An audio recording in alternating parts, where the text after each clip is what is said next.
আমি রিঙ্কু আজকে একটা নতুন ভিডিও নিয়ে আপনাদের সামনে চলে এলাম। সেটা হলো একটা ফুড ভিডিও।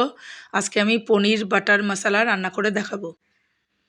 আমি প্রথমে 500 গ্রাম পনির, ক্রিম পনির নিয়েছি। এটাকে লবণ আর একটু হলুদ মাখিয়ে ম্যারিনেট করে রেখেছি 5 মিনিট মতো।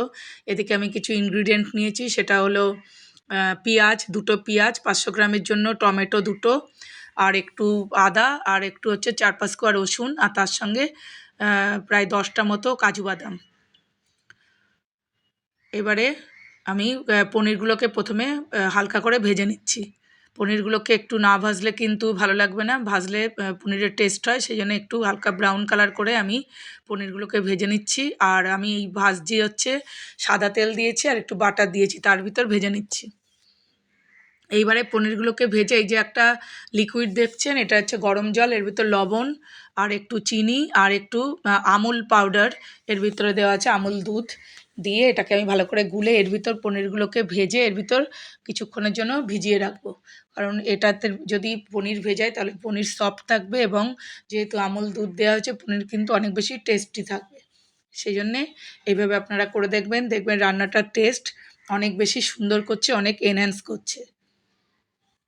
পনিরগুলোকে আমি একটা একটা করে ভেজাচ্ছি, মানে ভাজা পনিরগুলোকে তুলে তুলে ওর ভিতর দিলাম। এইবারে ওই তেলের ভিতরে একটু বাটার দিয়ে তার ভিতরে যে ইনগ্রিডিয়েন্টগুলো প্রথমে আমি দেখালাম, পেঁয়াজ, টমেটো, সেটা এবার এর ভিতরে আমি দিয়ে দেবো। এই যে সবগুলো আমি একসাথেই দিয়ে দিলাম, একটু বড় বড় করে কেটে নিয়েছি। আর তার সঙ্গে আমি শুকনো লঙ্কা গোটা নিয়েছি 4টে মতো, নিয়ে আমি একটা মোটামুটি 5 মিনিট মতো একটা ভাজবো, একটু হালকা ভাজবো। এটা কাঁচা গন্ধ চলে গেলে এটাকে আমি নামিয়ে মিক্সিতে পেস্ট করব। পনির বাটার পনির মশলা বা বাটার চিকেন সব কিন্তু একই নিয়ম। এখানে আমি পনির দিচ্ছি, একইভাবে আপনারা চিকেন দিয়েও করতে পারেন। আমি আরেকদিন চিকেনের একটা পনির এই বাটার চিকেন দেখাবো। এটা হচ্ছে বাটার পনির মশলা। আর কাজু বাদামগুলোও দিয়ে দিলাম। কাজু বাদামে অনেক বেশি টেস্ট, অনেক বেশি রিচ হয়, আর খেতে ভীষণ স্বাদ হয়, অনেক ভালো, সেজন্য কাজু বাদাম দিলাম। আর বাটার পনির মশলাতে কাজু বাদাম দিতেই হবে। আমি 4 মগজ দিইনি। এই যে আমার ভাজা হয়ে গেছে, এরকম পর্যায়ে আমাকে নামিয়ে নিতে হবে। নিয়ে একটু ঠান্ডা করে আমি মিক্সিতে ভালো করে পেস্ট করে নেবো। আর পেস্টটা ভীষণ সুন্দর করে করতে হবে। এবার আমি কড়াতে একটু সাদা তেল নিয়ে ওর ভিতর বাটার দিয়েছি অনেকটাই, কিছুটা মোটামুটি 2 চামচ মতো বাটার দিয়েছি। আর ভিতরে একটু জিরে ফোড়ন দিলাম, আর শুকনো লঙ্কাও ফোড়ন দিতে হবে 2টো মতো। দিয়ে আমি নেক্সট স্টেপে যাব। আর এই যে আমি খুব সুন্দর করে পেস্টটা কিন্তু ভীষণ সুন্দর। আমি অনেকে পেস্টটাকে আবার ছেঁকে টেকে নেয়, কিন্তু আমি ওই ছাঁকার ব্যাপারে যাইনি। আমি খুব ভালো করে, কেননা ছেঁকে নিলে অনেকটা জিনিস কিন্তু নষ্ট হয়, ইনগ্রিডিয়েন্টগুলো, সেটা ভীষণই গায়ে লাগে। সেই জন্য আমি ছাঁকাছাঁকি না করে আমি কিন্তু এটাকে ভীষণ ভালো করে পেস্ট করে নিয়েছি, একদম মিহি পেস্ট এটা করে নিয়েছি, যাতে ওটা মুখে একদমই যাতে কোনো না লাগে, সেই রকম একদম মিহি পেস্ট করেছি।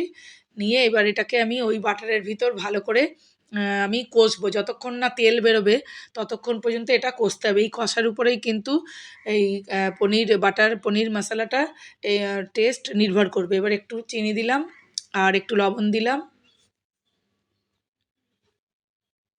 আর একটু হলুদ দিলাম, দিয়ে এটাকে ভালো করে কষতে হবে। এই কষানোটা কিন্তু ভীষণ ধৈর্য নিয়ে কষাতে হবে। অন্তত 5 মিনিট ধরে এটা কষাতে হবে। এটা ছিটকে গায়ে আসতে পারে, একটু ঢেকে ঢেকে একটু মিডিয়াম আঁচে এটা করতে হবে। আর একটু আমি রঙের জন্য আমি দিলাম হচ্ছে কাশ্মীরি লঙ্কার গুঁড়া, যেহেতু গোটা লঙ্কা দেওয়া আছে, শুধু আর কিছু দেবো না, আমি কাশ্মীরি লঙ্কার গুঁড়ো কিছুটা দিলাম, 1 চামচ মতো। এর কালারটা খুব সুন্দর এসছে দেখুন আপনারা। এবার কিন্তু আমি সুন্দর করে কষাবো।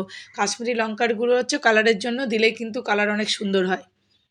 এভাবে কিন্তু রেস্টুরেন্টে করে, দেখুন খুব সুন্দর কালারটা এসছে। এবার আমি খুব সুন্দর করে আস্তে আস্তে এটাকে কষাবো। এটার থেকে যখন তেল ছেড়ে আসবে তখন আমি নেক্সট পর্যায়ে যাব।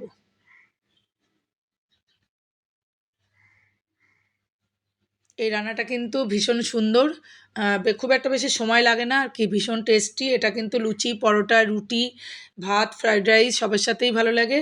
এবার আমি ওই যে আমার কষানো হয়ে গেছে, তেল ছেড়ে দিয়েছে, এবার আমি ওই যে ভেজানো ছিল আমুল দুধের ভেতর, ওইটা পুরো আমি দিয়ে দিলাম, ওই পনিরটা কিন্তু এর ভিতর দিয়ে দিলাম। আর এই যে মানে যে লিকুইডটা আপনারা তৈরি করবেন, যার ভিতর পনির ভেজাবেন, সেই লিকুইডটা কিন্তু যতটা ঝোল আপনারা করবেন সেই মাপে কিন্তু আপনার দিতে হবে। ওই জলটা কিন্তু ফেলে দেওয়া যাবে না, যেহেতু আমার ওই জলটার ভিতরে কিন্তু দুধের মিশ্রণও আছে, সেই জন্য জলটা পরিমাণ মতো দিতে হবে। এবার দিয়ে আমি 5 মিনিট মতো আমি মিডিয়াম আছে এটাকে ফুটিয়েছি। এবার আমার মোটামুটি রান্নাটা হয়ে গেছে। এবার আমি গরম মশলার গুঁড়ো দিলাম, মোটামুটি 1 চামচ মতো আমি গরম মশলা ভেজে নিয়ে সেটাকে গুঁড়ো করে সেটা আমি দিয়ে দিলাম। এটা কিন্তু অনেক বেশি টেস্টি হয় আর ফ্লেভার এবং খুব সুন্দর আসে, আর দেখতেও খুব ভালো হয়। এই যে আমার তৈরি হয়ে গেছে, আমি একটু বাটার দিয়ে দিয়েছি আর একটু কাসুরি মেথি গুঁড়ো করে আমি কিন্তু এর ভিতর দিয়ে দিয়েছি। দেখুন কত সুন্দর কালার, কত সুন্দর এসছে। এটা খেতে কিন্তু ভীষণ উপাদেয় ভীষণ সুন্দর। আপনাদের যদি এই রান্নাটা ভালো লাগে তাহলে আমার চ্যানেলটাকে সাবস্ক্রাইব করে আমার পাশে থাকবেন এবং রান্নাটা লাইক, কমেন্ট এবং শেয়ার করবেন। দেখুন দেখলেই খেতে ইচ্ছে করছে, কত সুন্দর হয়েছে, একদম মখমলি মাখনের মতো একদম হয়েছে। দেখুন গ্রেভিটা কত সুন্দর, গ্রেভিটা কিন্তু ভীষণ টেস্ট হয়, এটা কিন্তু স্পেশাল।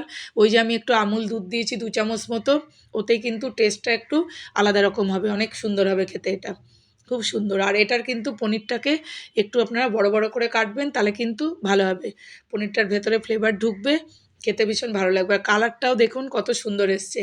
এই রান্নাটা আপনারা করবেন, করে আমাকে কমেন্ট করে জানাবেন যে রান্নাটা কেমন হলো। আপনাদের অনেক অনেক ধন্যবাদ।